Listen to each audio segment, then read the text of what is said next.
तो last class क्या पढ़े थे? डिटरमिनेंट्स कैसे सॉल्व करते हैं, डिटरमिनेंट्स होता क्या है और उसको एक्सपैंड कैसे किया जाता है डिटरमिनेंट को इन रोज या फिर कॉलम्स, और किस रो से एक्सपैंड करने पे हमें इजी पड़ेगा उस सब के बारे में बात करें, है ना। आज के क्लास में हम बात करेंगे properties of determinant. Properties of determinant करने के लिए थोड़ा लंबा टॉपिक है, इसको करने के लिए हमें बेसिकली 2 क्लासेस की जरूरत होगी। आज के क्लासेस में हम समझेंगे प्रॉपर्टीज है क्या या डिटरमिनेंट में क्या क्या प्रॉपर्टीज होते हैं, और नेक्स्ट क्लास हम इसके ऊपर बेसिस पे क्या क्वेश्चन हमें मिल सकते हैं वो करेंगे, ठीक है। लास्ट ईयर जो आपके सीनियर वाले बैच थे उनके बैच में या उनके सिलेबस में ये टॉपिक हटा दिया गया था, लेकिन वो आपके बैच में जो नया सिलेबस आया हुआ है उसमें ये टॉपिक आपको पढ़ाया जा रहा है, ठीक है, सिलेबस में है। तो हम इसी टॉपिक को शुरू करते हैं। तो प्रॉपर्टीज ऑफ डिटरमिनेंट में जो पहला प्रॉपर्टी इसमें बोलता है,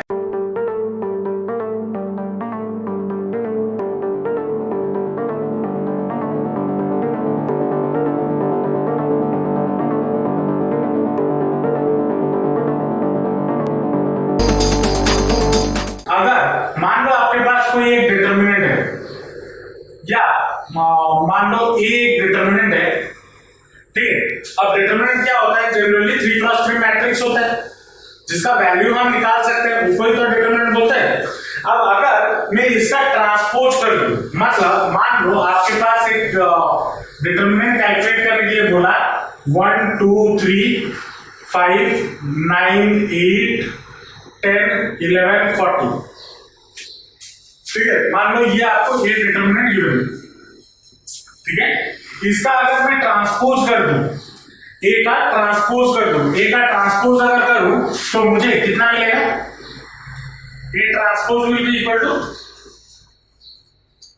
रोज कॉलम में चेंज हो जाएंगे, मतलब 1 2 3 5 9 8 10 11 40 ये हो जाएगा।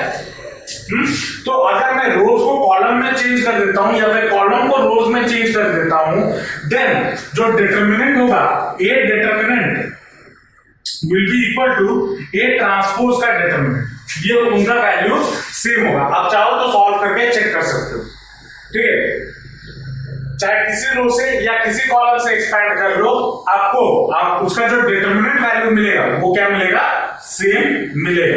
ये आपका पहला प्रॉपर्टीज है। अच्छा, प्रॉपर्टीज हम सीख क्यों रहे हैं, ये भी जानना जरूरी है। प्रॉपर्टीज हम इसलिए सीख रहे हैं क्योंकि जब हमें कुछ क्वेश्चंस ऐसे मिलेंगे जहां पे हमें कैलकुलेशन में मुझे कम टाइम लगे, ठीक है, कैलकुलेशन में मुझे अगर कम टाइम लगना, मैं चाहता हूं कि मैं कम टाइम में कर लूं, तो प्रॉपर्टीज को यूज करके हम आसानी से इसको सॉल्व कर सकते हैं। उसका और एक चीज, एग्जाम में हमें प्रूविंग के बेसिस पे क्वेश्चन भी पूछे जाते हैं, तो प्रूविंग वगैरह करने के लिए भी हमें प्रॉपर्टीज का ध्यान में रहना जरूरी है, ठीक है। तो पहला प्रॉपर्टी क्या बोलता है, पहला प्रॉपर्टी बोलता है अगर मैं एक डिटरमिनेंट लेता हूं और उसका ट्रांसपोज बना लेता हूं तो दोनों का वैल्यू मुझे सेम मिलेगा। चलो इसी का ये एग्जांपल लेके देखते हैं कि क्या ये सही है या नहीं है। तो सॉल्यूशन पे आएंगे, इसको अगर हम एक्सपैंड करें अलोंग द रो 1 तो क्या हो जाएगा, 1 into 9 into 14 9 into 14 minus 11 into 8 ये होगा, फिर प्लस माइनस प्लस लगाया जाएगा, लिखो ना, साइन कन्वेंशन लगाया जाएगा।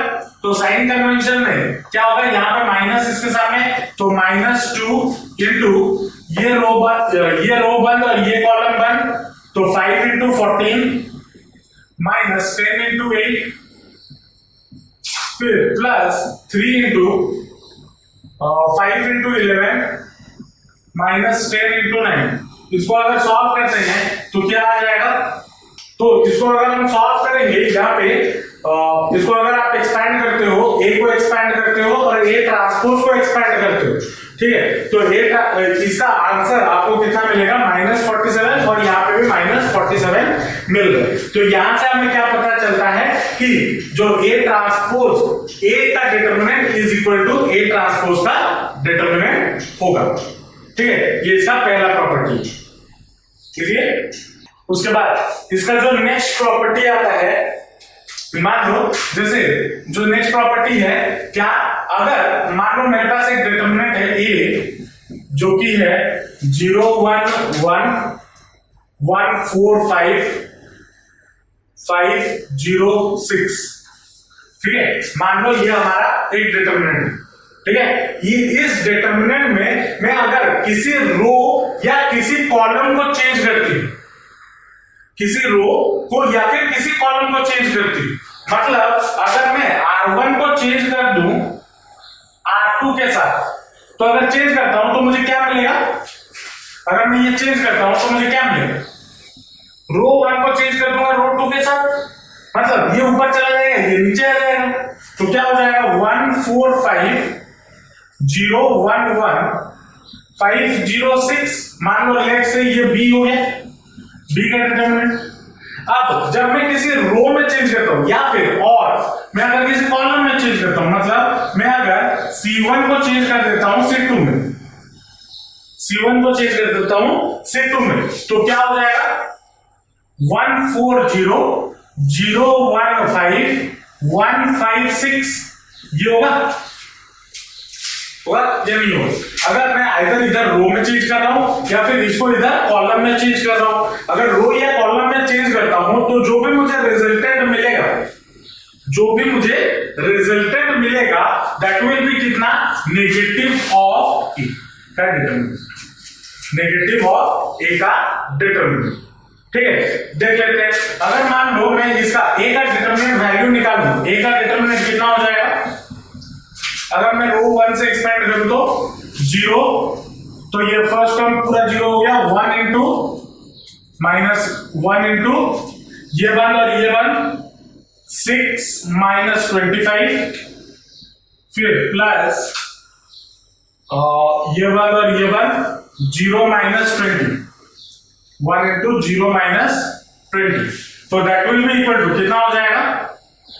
माइनस ये हो गया कितना? माइनस 19 माइनस 19, तो प्लस 19 माइनस 20, यह आया, that will be equal to कितना? -1, यह आया।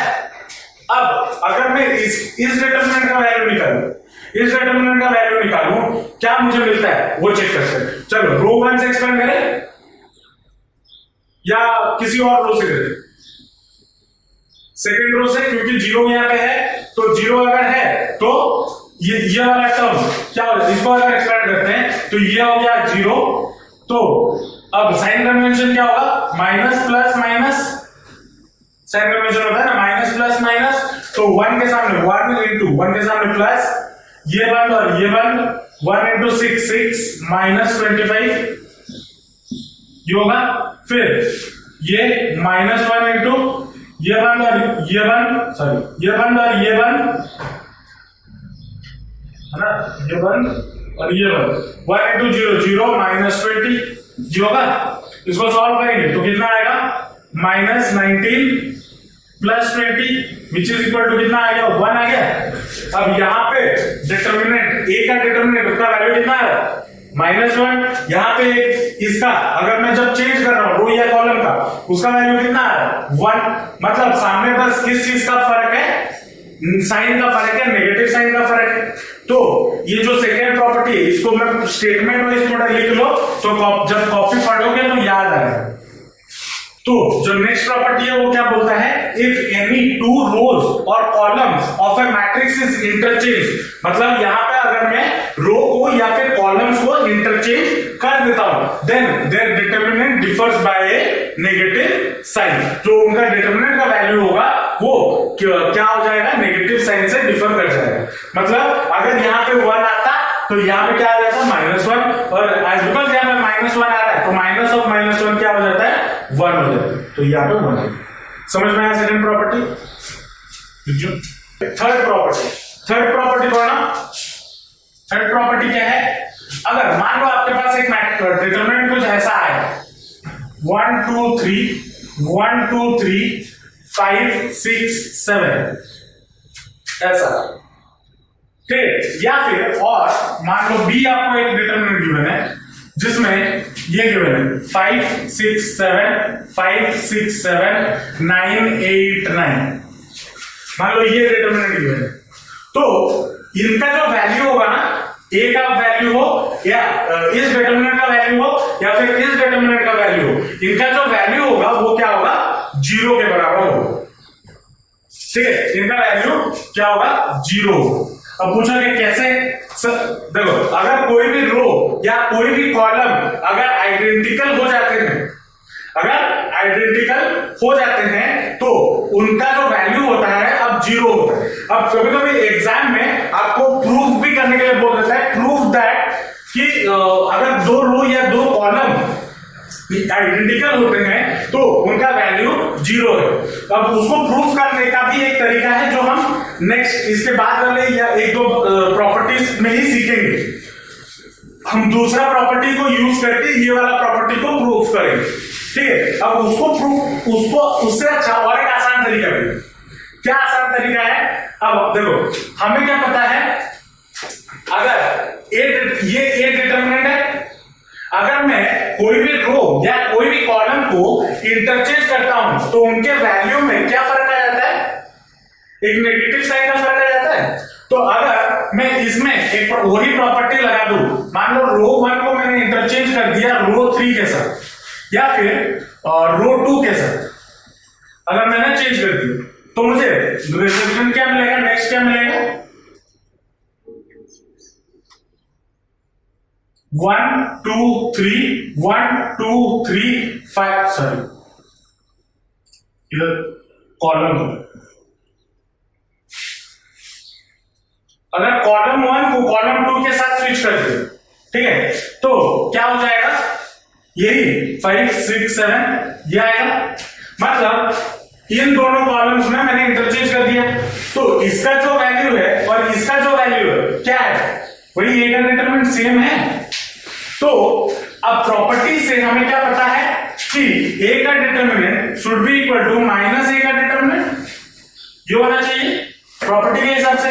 अब इसको अगर मैं इस तरफ ले आऊं तो क्या हो जाएगा, ए का डिटरमिनेंट प्लस ए का determinant will be equal to 0।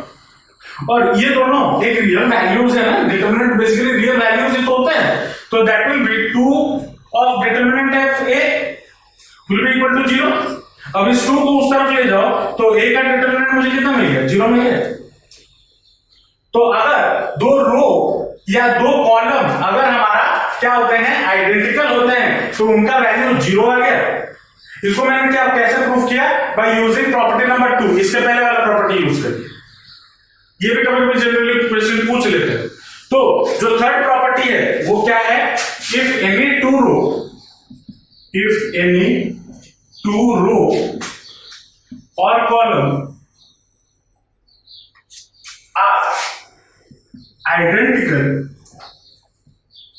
their determinant या their value is 0। ठीक है, अगर वैल्यू मतलब their determinant value, ये लिखिए फिर कौन सा वैल्यू पूछो, their determinant value is 0। ठीक है, अगर कोई भी 2 रो या फिर कोई भी 2 कॉलम का अगर आइडेंटिकल होते हैं एक डिटरमिनेंट में, तो उनका वैल्यू कितना हो जाएगा, उनका वैल्यू 0 हो जाएगा। समझ में आया? पक्का? यहां पे आते हैं जो फोर्थ प्रॉपर्टी, और इस फोर्थ प्रॉपर्टी में बच्चे जनरली कंफ्यूज होते हैं मैट्रिक्स में और डिटरमिनेंट में, तो ध्यान से समझना। मान लो आपके पास, मैं मैट्रिक्स का एग्जांपल लेके चलता हूं ताकि आपको समझ में आए। मान लो आपके पास एक मैट्रिक्स है, ठीक है, इसके साथ में अगर एक स्केलर मल्टीप्लाई करता हूं के, तो इसका मतलब क्या होता है, अगर मान लो आपके पास एक मैट्रिक्स है जो कि है A B C D E F G H I, ये एक मैट्रिक्स है, ठीक है। अगर मैं इसके साथ एक स्केलर मल्टीप्लाई करता हूं के, तो इसका मतलब क्या है, इसके हर एलिमेंट के साथ के मल्टीप्लाई हो जाएगा। मतलब के ए, के बी, के सी, के डी, के ई, के एफ, के जी, के एच और के आई, ये होगा या नहीं होगा। और अगर मान लो ऐसा एक मैट्रिक्स है, मैट्रिक्स में से मैं अगर कोई चीज कॉमन लेता हूं तो हर एक एलिमेंट के साथ कॉमन लूंगा। लेकिन ये सिर्फ और सिर्फ कहां पे होता है, मैट्रिसेस में होता है। डिटर्मिनेंट्स में क्या होता है, मान लो आपको एक डिटर्मिनेंट गिवन है ए, ठीक है, जो कि मान लो नंबर्स में ले लेता हूं या फिर एबीसीडी ले लो, A B C D E F G H I, मान लो ये आपका डिटर्मिनेंट हो गया, एक है डिटर्मिनेंट। अगर मुझे के मल्टीप्लाई करना है इस डिटर्मिनेंट के साथ, मतलब अब ये इसको जरा समझना बारीकी से, ये जो डिटर्मिनेंट है वो एक नंबर है ना, एक नंबर है, तो इसको सॉल्व करने पे मुझे एक रियल नंबर मिलेगा, लेकिन मैट्रिक्स को हम सॉल्व ही नहीं कर सकते, वो अरेंजमेंट है, ये अलग है, ये अलग है। तो जब भी मैं अगर कोई भी एक नंबर एक डिटर्मिनेंट से मल्टीप्लाई करता हूं, तो इसका मतलब क्या है, आइदर मैं किसी एक रो के साथ मल्टीप्लाई कर रहा हूं या फिर किसी एक कॉलम के साथ मल्टीप्लाई कर रहा हूं। मतलब अगर मैं k इंटू ए लिखा तो मैं यहां पे क्या लिख सकता हूं, अगर मैं k लिखना चाहा तो k into determinant of A that will be k into A, k into B, k into C, बाकी जो जैसा था वो वैसा रहेगा, ठीक है।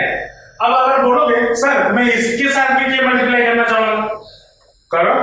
अब देखो ये ध्यान में रखना, इसमें क्या है, k मल्टीप्लाई कर रहा था तो मैट्रिक्स में मल्टीप्लाई कर रहा था, लेकिन जब मैं इसके साथ मल्टीप्लाई कर रहा हूं, ध्यान से समझना, अगर मैं इसके साथ k के साथ मल्टीप्लाई, इस ऊपर वाले रो में k मल्टीप्लाई कर रहा हूं, तो मैं जाहिर सी बात है ये k कहां से है, ये k इधर से है, 1/k इसके साथ डिवाइड भी करूंगा, k इसके साथ मल्टीप्लाई भी हो रहा है और डिवाइड भी हो रहा है, तो तभी जाके ये k इधर से इस तरफ आएगा, तो तभी ये k बन जाता है, ठीक है। तो अगर मैं इस रो के साथ भी k मल्टीप्लाई करना चाहूं या फिर k छोड़ के कोई एक दूसरा नंबर में मल्टीप्लाई करता हूं, मान लो m मल्टीप्लाई करता हूं, तो इसके साथ m, इसके साथ m, इसके साथ m, तो उसके साथ भी अगर मैंने इस रो के साथ अगर m मल्टीप्लाई किया तो यहां पे भी m मल्टीप्लाई होगा।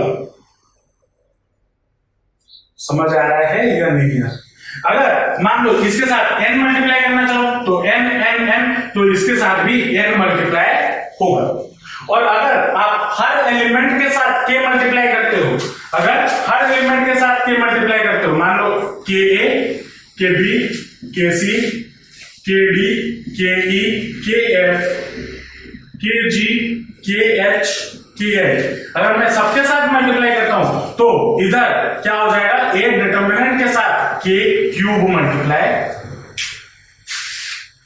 चाहे आप कोई भी रो के साथ, देखो यहां पे मैंने तुम्हें रो के साथ बताया, आप कॉलम के साथ भी करो वही सेम चीज होगा, ठीक है। तो ये प्रॉपर्टी याद में दिमाग में रखना, ठीक है। तो इसको मैं लिख लेता हूं दो लाइन में। तो यहां पे स्टेटमेंट लिखने के बाद तुम बोलोगे सर यहां पे मैट्रिक्स क्यों घुसा है, इफ एनी रो और column of A matrix is multiplied by, अब बोले तो सर आप यहाँ पे मैट्रिक्स, ये मैट्रिक्स का अलग है, यहाँ पे तो अलग होता है, तो यहाँ पे मैट्रिक्स क्यों लिखे, ये भी क्वेश्चन में दिमाग में आएगा। तो ये मैट्रिक्स बेसिकली होता क्या है, ये समझो चीजों को। मैट्रिक्स बेसिकली होता क्या है, मैट्रिक्स बेसिकली अरेंजमेंट होता है, ठीक है, अरेंजमेंट होता है। तो एक अरेंजमेंट के एक रो के साथ या एक कॉलम के साथ अगर मैं मल्टीप्लाई करता हूं, देन मैं उसी अरेंजमेंट के डिटर्मिनेंट के साथ मैं k को मल्टीप्लाई करूंगा। समझना, स्टेटमेंट को मिसअंडरस्टूड मत करना, ठीक है। ये गलतियां करते हैं बच्चे, समझ में आया। फोर्थ प्रॉपर्टी पक्का लिखो। अब मान लो नेक्स्ट प्रॉपर्टी या फिफ्थ वाला प्रॉपर्टी क्या है, मान लो अगर आपके पास एक मैट्रिक्स है, मैं मैट्रिक्स का एग्जांपल लेता हूं, ठीक है। मैट्रिक्स मान लो आपके पास एक है ए, जो कि है A B C D E F G H I, और एक है बी मैट्रिक्स जो कि है 1 2 3 4 5 6 7 8 9, ठीक है। अगर आप इन दोनों को ऐड करते हो तो A matrix plus B matrix, add करने के लिए क्या करना होता था, क्या रूल होता था कि ऑर्डर सेम होने चाहिए और ऐड करने के लिए करेस्पॉन्डिंग एलिमेंट्स ऐड हो जाएंगे। तो ए प्लस बी मैट्रिक्स को अगर हम ऐड करते थे तो that will be equal to क्या होता था, 1 plus A 2 plus B C plus 3 plus C, फिर 4 प्लस डी, फिर ई प्लस 5, फिर 6 प्लस एफ, फिर 7 प्लस जी, फिर 8 प्लस एच, फिर 9 प्लस आई। ये आता है ना। लेकिन अगर मैट्रिसेस के बारे में बात करें, अगर डिटर्मिनेंट के बारे में बात करें, अगर मान लो आपको एक डिटर्मिनेंट गिवन है, ए का determinant is equal to A plus alpha B plus beta C plus gamma, और यहां पे मान लो गिवन है D E F G H I, ये डिटर्मिनेंट गिवन है, ठीक है। तो इस ए के डिटर्मिनेंट को मैं और क्या लिख सकता हूं, मैं इसको ऐसे भी लिख सकता हूं, A B C D E F G H I, sir ये मैट्रिक्स नहीं है, डिटर्मिनेंट, ठीक है। Determinant plus determinant of alpha beta gamma D E F G H I, ठीक है। मतलब अब देखो, अगर ए का डिटर्मिनेंट ये गिवन है, इसका मतलब देखो, डिटर्मिनेंट में अगर ये गिवन है, इसका मतलब ये नहीं है कि हर करेस्पॉन्डिंग एलिमेंट ऐड होगा, नहीं, इसका वैल्यू पहले हम निकालेंगे, इसका वैल्यू निकालेंगे, फिर ऐड करेंगे। ऐड करना जो आपको वैल्यू मिलेगा, यहां पे अगर मैं सिर्फ A plus alpha B plus beta C plus gamma कर दूं, और अगर बाकी दोनों एलिमेंट्स जो दोनों रो हैं वो अगर बराबर हैं, तो उनको अगर मैं ऐसे लिख दूं और उसका डिटर्मिनेंट निकालूं, तो दोनों का वैल्यू क्या है, सेम आएगा। समझ में आया या नहीं आया? इस प्रॉपर्टी को हम भरपूर यूज करने वाले हैं क्वेश्चंस में। इस प्रॉपर्टी को क्या, हर प्रॉपर्टी को बेसिकली वहां पे जब आइडेंटिकल हमारा जीरो होता है उसको यूज करेंगे, और एक प्रॉपर्टी इसके बाद वाला वो बताऊंगा, वो भी बहुत हर जगह पे यूज होगा। तो हर प्रॉपर्टी को दिमाग में रखना है। जब आप क्वेश्चंस हम लगाएंगे, क्वेश्चंस लगाने के लिए, डिटरमिनेंट के क्वेश्चन लगाने के लिए सारा का सारा 6 के 6 प्रॉपर्टीज दिमाग में होने चाहिए, ताकि क्वेश्चन जब सॉल्व करें तो आसानी से आराम से सॉल्व हो जाए, ठीक है। बच्चे इसी में फंसते हैं, और बाकी डिटरमिनेंट पूरा इजी है। मेनली प्रॉपर्टीज के बेसिस पे जब क्वेश्चन पूछा जाता है तो बच्चे यहां पे फंस जाते हैं, नहीं कर पाते। क्यों नहीं कर पाते? एक तो प्रॉपर्टीज याद नहीं होता, दूसरा प्रैक्टिस उतना नहीं की होती। तो दो चीजें चाहिए, एक तो प्रॉपर्टीज दिमाग में रहे, और दूसरा भरपूर प्रैक्टिस हो क्वेश्चंस का। समझ में आया ये क्या है, ये प्रॉपर्टी? पक्का लिख लिए? এইটা যাহা এইটা ସେଇଆ ଯଦି କେବଳ ଏଇ ଦିଟା ମିଳୁଛି, ସପୋଜ ମତେ ମିଳିଲା एग्जांपल, हो सपोज मते गोटे मैट्रिक्स मिलला बा डिटरमिनेंट मिलला, बा कहला दिटा डिटरमिनेंट को ऐड करो, धर कहला 1 2 3 4 5 6 7 8 9 प्लस आउ गोटे डिटरमिनेंट कहला 6 2 और 9 4 5 6 7 8 9 यदि मतलब ये दिखा डिटरमिनेंट को पहले ऐड करिए। अगर मान लो एग्जांपल से समझ लेते हैं, अगर मान लो ये दो डिटरमिनेंट को बोला गया कि ऐड कर देंगे, तो क्या मैं इसको ऐसे लिख सकता हूं,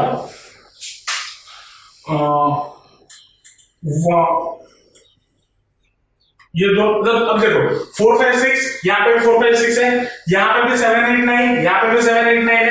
अब अगर मैं इन दोनों ऊपर वाले बस अलग अलग हैं, अगर मैं इनको ऐड कर दूं 6 + 1 7 2 + 2 4 3 + 9 कितना 12, और 4 5 6 लिखूं 7 8 9 लिखूं, इसका जो वैल्यू आएगा, अब ऐसा नहीं है कि इसको हम सॉल्व नहीं कर सकते, कर सकते हैं। कैसे सॉल्व कर सकते हैं? पहले इसका वैल्यू निकालो, इस डिटरमिनेंट का, फिर इस डिटरमिनेंट का वैल्यू निकालो, दोनों को एक्सपेंड करके वैल्यू निकाल के फिर ऐड करो, जो वैल्यू आपको मिलेगा इस वाले डिटरमिनेंट का भी वैल्यू वही सेम मिलेगा।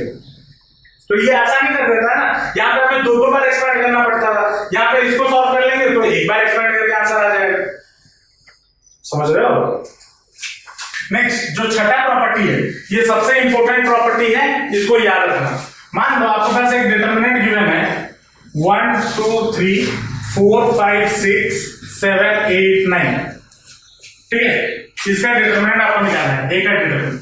अगर मैं इधर रो ट्रांसफॉर्मेशन या कॉलम ट्रांसफॉर्मेशन लगाता हूं, मतलब अगर मैं यहां पे R1 के जगह पे R1 प्लस 2R2 करता हूं, R1 प्लस 2R2 करता हूं, अगर मैं इधर लगाता हूं तो क्या हो जाएगा, ये वाला R1 कितना है 1 प्लस 2 इंटू 4, फिर 2 प्लस 2 इंटू 5, फिर 3 प्लस 2 इंटू 6, फिर जो जैसा था वैसा 4 5 6 7 8 9, ये होगा।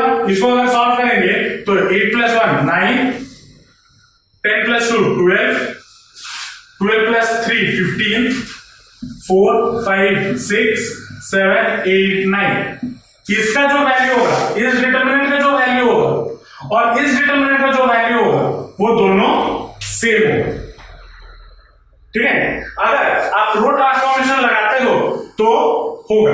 अब रो ट्रांसफॉर्मेशन और कॉलम ट्रांसफॉर्मेशन इन मैट्रिसेस में हम ये भी लगाते थे, R1 के जगह पे 2R1 लगाते थे, या फिर R2 के जगह पे 5R3 लगाते थे, जैसे करते थे। हम डिटरमिनेंट में ऐसे ऑपरेशंस नहीं लगा सकते। हम कैसा ऑपरेशन लगा सकते हैं, बस आइदर मैं रो और कॉलम को चेंज कर सकता हूं, जो पहले दिखाया पहला वाला प्रॉपर्टी और दूसरा वाला प्रॉपर्टी, और यहां पे और क्या यूज कर सकते हैं, R1 प्लस कोई भी रो के साथ दूसरे रो का मल्टीपल हम ऐड या सब्ट्रैक्ट करके यूज कर सकते हैं। हम ऐसे ये वाले रो ट्रांसफॉर्मेशन या कॉलम ट्रांसफॉर्मेशन यूज नहीं कर सकते। इट इज ऐड करके मल्टीप्लाई ऐड करो, मल्टीप्लाई करो तब ऐड करो। एठी जब मैं R1 into 2 R1 के जगह पे मैं अगर यहाँ पे 2R2 डालता तो क्या हो जाता, 2 इसके साथ मल्टीप्लाई होता, 2 इसके साथ मल्टीप्लाई होता, 2 इसके साथ मल्टीप्लाई होता। तो अगर इसके साथ मल्टीप्लाई कर रहा हूं तो जाहिर सी बात है इसके साथ भी करना चाहिए, तो वैल्यू तो सेम नहीं रहेगा ना, सेम रहेगा वैल्यू। अगर मैं ये वाला ऑपरेशन इधर लगाता तो मुझे क्या मिलता, 2 4 6, फिर 4 5 6 7 8 9। अगर मैं इसके साथ 2 मल्टीप्लाई किया हूं तो जाहिर सी बात है डिटरमिनेंट ऑफ ए के साथ भी मुझे क्या मल्टीप्लाई करना होगा, 2 मल्टीप्लाई करना होगा। तो ये वैल्यू और ये वैल्यू क्या सेम है, नहीं, तो लेकिन मुझे सेम चाहिए तो मैं सिर्फ ये वाला ऑपरेशन इसके साथ लगा सकता हूं, ऐसे ऑपरेशन मैं नहीं लगा सकता। ठीक है, समझ में आया? ये वाला प्रॉपर्टी इंपॉर्टेंट है, इस प्रॉपर्टी को हम क्वेश्चन में यूज करेंगे सॉल्व करते वक्त। ठीक है, इसको भी 2 लाइनों में लिख लेता हूं तो याद रहेगा, दिमाग में रहेगा। यहां पे क्या बोला है, if you add some multiple of the elements of A row और कॉलम, अगर मैं किसी और रो के या कॉलम के मल्टीपल्स को करस्पॉन्डिंग रो के साथ ऐड करता हूं तो क्या बोल रहा है, corresponding elements to the corresponding elements of the another row or column, then the value of the determinant is remain unchanged। ठीक है, तो ये प्रॉपर्टी हमें यूज करना है बहुत सारी जगहों पे, तो ये प्रॉपर्टी इंपॉर्टेंट है, दिमाग में रखना। समझ में आया? 6 के 6 प्रॉपर्टी में एक बार रिवाइज कर लेते हैं तो दिमाग में और एक बार बैठ जाएगा। पहला प्रॉपर्टी क्या था, अगर मेरे पास एक डिटरमिनेंट है और उसका मैं ट्रांसपोज करके भी डिटरमिनेंट निकालता हूं तो दोनों का वैल्यू सेम होगा। पहला प्रॉपर्टी ये था। दूसरा प्रॉपर्टी क्या था, अगर दूसरा प्रॉपर्टी हमारा क्या था, अगर कोई भी दो रो या 2 कॉलम अगर आइडेंटिकल होते हैं, 2 रो या फिर 2 कॉलम आइडेंटिकल होते हैं तो उनका वैल्यू कितना होगा, उनका वैल्यू 0 होगा। तीसरा प्रॉपर्टी क्या था, अगर मैं किसी रो या किसी कॉलम को आपस में इंटरचेंज करता हूं तो उनके डिटरमिनेंट में क्या आ जाएगा, सामने एक नेगेटिव साइन आ जाएगा, नेगेटिव वैल्यू आ जाएगा। अब चौथा प्रॉपर्टी क्या था, अगर मैं कोई भी एक नंबर को किसी रो के साथ या फिर किसी कॉलम के साथ मल्टीप्लाई करता हूं, रो या फिर किसी कॉलम के साथ मल्टीप्लाई करता हूं तो डिटरमिनेंट के साथ भी वो वैल्यू मल्टीप्लाई होगा। अब अगर मैं डिटरमिनेंट के साथ, अब यहां पे इसका उल्टा भी देख लो, अगर मैं किसी डिटरमिनेंट के साथ एक स्केलर मल्टीप्लाई करता हूं तो जो डिटरमिनेंट होगा उसके किसी एक रो या फिर किसी एक कॉलम के साथ ही मल्टीप्लाई होगा, हर कॉलम या हर रो के के साथ मल्टीप्लाई नहीं होगी। ठीक है, ये था आपका चौथा प्रॉपर्टी। पांचवा प्रॉपर्टी क्या था, अगर हम सम वाला लिखे, अगर मेरे पास दो डिटरमिनेंट है, उनका सम अगर किया जाए और अगर दो रो, कोई भी दो एडजेसेंट रो या एडजेसेंट कॉलम आइडेंटिकल हैं, तो मैं तीसरा रो या तीसरा कॉलम को उसके साथ ऐड करके उसका डिटरमिनेंट निकालूंगा तो मुझे वही सेम वैल्यू मिलेगा। और छठा प्रॉपर्टी क्या है, हम किसी करस्पॉन्डिंग कॉलम या किसी करस्पॉन्डिंग रो के मल्टीपल को अगर मैं उसके दूसरे करस्पॉन्डिंग रो से ऐड या सब्सट्रैक्ट करता हूं, तब जो डिटरमिनेंट का वैल्यू होगा वो हमारा अनचेंज्ड रहेगा। तो ये कुल मिलाके आपके 6 प्रॉपर्टीज थे जिसको हमारे दिमाग में होना जरूरी है to solve the numericals on the basis of this properties of determinants, जिसके बारे में हम नेक्स्ट क्लास बात करेंगे कि प्रॉपर्टी इसको यूज करके हम क्वेश्चंस कैसे सॉल्व करें या हमें क्वेश्चंस कैसे मिलते हैं इन बोर्ड्स या फिर आपके स्कूल एग्जाम्स में हो या एंट्रेंस एग्जाम्स में भी हो। ठीक है, चलो मिलते हैं नेक्स्ट क्लास।